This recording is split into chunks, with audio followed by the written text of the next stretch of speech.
So this first exercise that I'm doing is called the breath of fire. This can be a very intense exercise. As you can see, I'm primarily exhaling. The inhale is passive, and I'm using my diaphragm to create enormous pressure inside my body.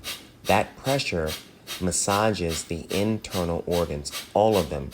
And also, the abdominal muscles are getting a thorough workout because of the pressure created by the movement itself. So I'm working the lowest level abdominal muscles, the internal obliques and the transversus abdominis. Now I start the power breathing. This exercise saturates my blood with plenty of oxygen.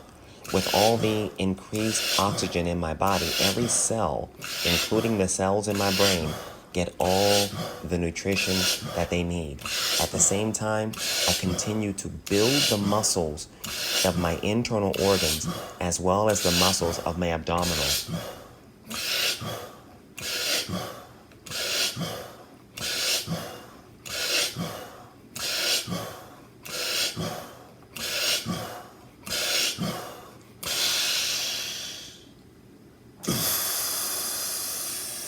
Once I use my diaphragm and every ounce of energy that I can muster from every fiber of my midsection to clear the air out of my lungs, I move into the vacuum sequence.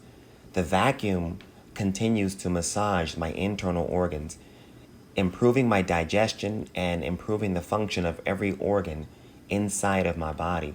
Again, at the same time, strengthening the muscles of my midsection and my trunk muscles while promoting control. The control is a huge part of this vacuum sequence.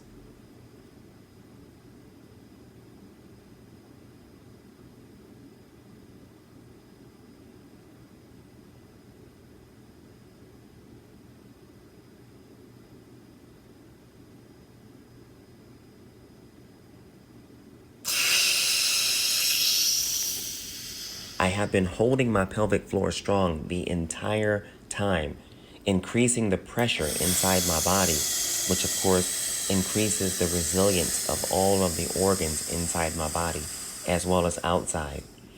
When I finish with a strong static tension, clenching my muscles from the pelvic floor all the way up through my trunk and neck and facial muscles, this creates enormous pressure and teaches me how to engage every fiber in my body in order to build strength throughout my body, inside out.